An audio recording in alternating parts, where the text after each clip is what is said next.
Sekarang kita masuk ke pembahasan transport elektron. Nah, pembahasannya sebagai berikut.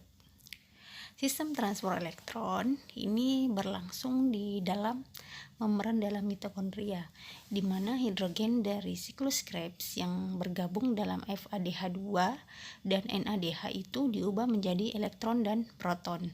Nah, di sistem transport elektron sendiri itu akseptor elektron yang terakhir di mana setelah menerima elektron O2 akan bereaksi dengan H+ membentuk H2O pada sistem, maka ini akan menghasilkan 34 ATP.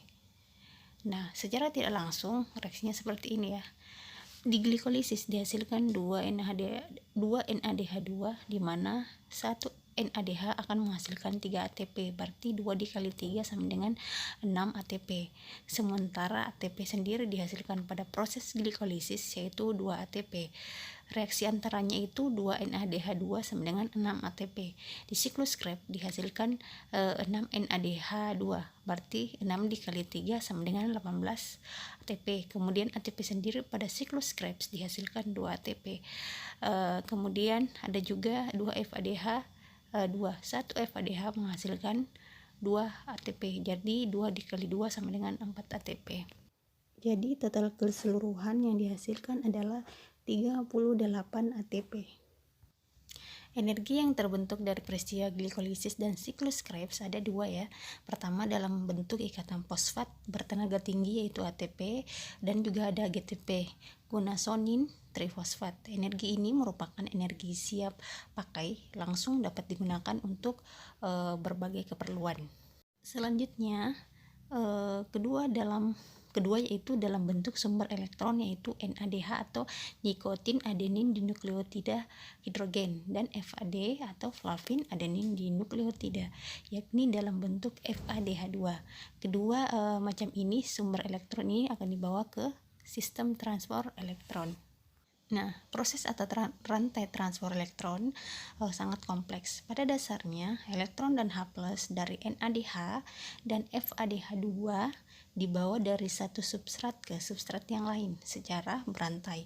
Nah, pembawa elektron dalam transport elektron antara lain protein berisulfur dan sitokrom. Selain itu, terdapat pula senyawa ubiquinon yang bukan merupakan bagian dari protein.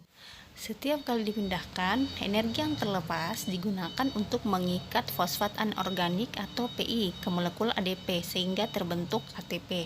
Nah, pada bagian akhir terdapat oksigen atau O2 sebagai penerima atau bertindak sebagai akseptor sehingga terbentuklah H2O.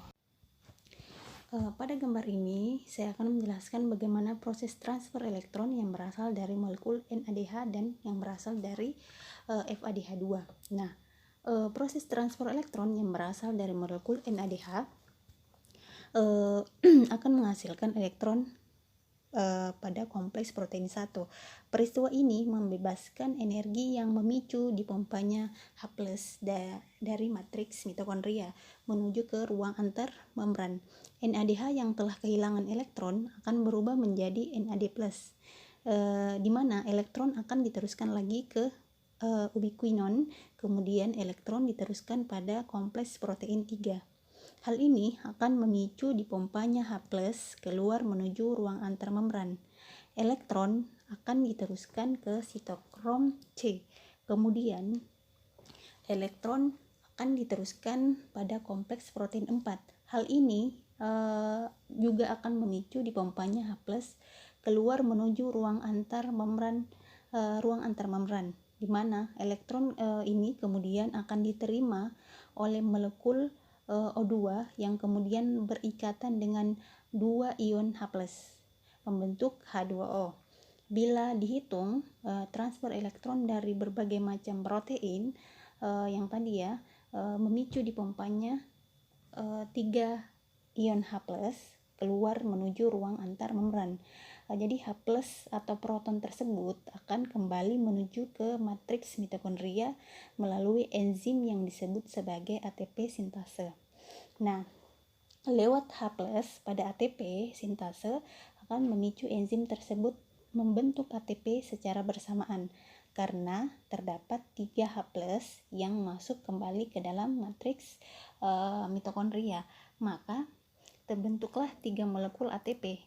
Pada proses pembentukan ATP oleh enzim ATP sintase tersebut dinamakan kemiosmosis. Nah, selanjutnya bagaimana dengan elektron yang berasal dari FADH2? Nah, FADH2 akan mentransfer elektronnya bukan kepada kompleks protein 1, namun pada kompleks protein 2. Transfer pada kompleks protein 2 ini tidak memicu dipompanya H+ keluar menuju ruang antar membran. Nah, setelah dari kompleks protein 2, elektron akan ditangkap oleh ubiquinon dan proses selanjutnya sama dengan transfer elektron yang terjadi di NADH. Jadi pada transfer elektron yang berasal dari FADH2 hanya terjadi 2 kali pemompaan H+ keluar menuju ke ruang antar membran. Oleh karena itu, dalam proses kemiosmosis hanya terbentuk 2 molekul ATP saja, dan pada akhirnya elektron juga akan ditangkap oleh O2 untuk menghasilkan H2O. Nah, dari gambar dapat disimpulkan bahwa satu NADH yang menjalani transfer elektron akan menghasilkan 3 molekul ATP, sementara satu FADH2 yang menjalani transfer elektron akan menghasilkan 2 molekul ATP. Jadi, pada setiap tahapan respirasi akan dihasilkan senyawa antara dari tahapan tertentu. Nah, senyawa antara itu digunakan sebagai bahan dasar proses anabolisme. Dengan demikian dapat pada respirasi terjadi efisiensi bahan karena tidak ada bahan yang terbuang. Dari glikolisis yang terjadi di sitoplasma, selain dihasilkan ATP, juga dihasilkan NADH sebanyak 2 molekul.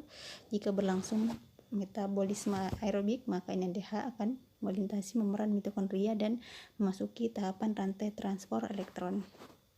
Selanjutnya, transfer elektron di dalam proses ini di mana elektron-elektron yang terkandung di dalam molekul NADH dan FADH ini akan dipindahkan ke dalam akseptor utama, yaitu oksigen atau O2.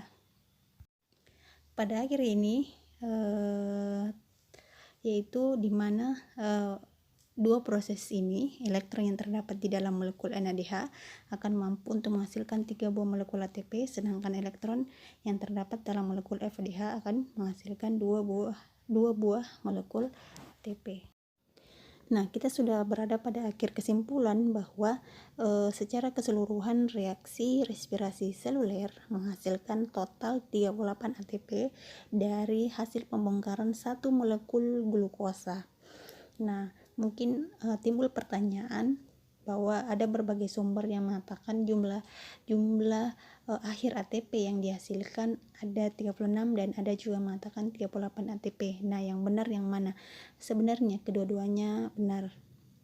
Untuk yang 36 itu adalah sudah dikurangi dari jumlah total 38 ATP. Kenapa 38 ATP harus dikurangi 2? Karena pada proses glikolisis sebenarnya ATP yang dihasilkan langsung dipakai untuk transport aktif, memindahkan materi yang dibutuhkan dari sitoplasma ke mitokondria, sehingga satu molekul glukosa akan menghasilkan 36 ATP. Nah, ini untuk 36 ATP ini untuk organisme eukariotik, sementara yang 38 ATP itu untuk organisme yang prokariotik, karena mereka nggak punya mitokondria, sehingga respirasinya nggak perlu dikurangi dengan 2 ATP. Saya rasa seperti itu. Bagi yang belum paham, ada yang ingin ditanyakan atau ditanggapi, kalian boleh cantumkan di kolom komentar. Sekian dan terima kasih atas perhatiannya.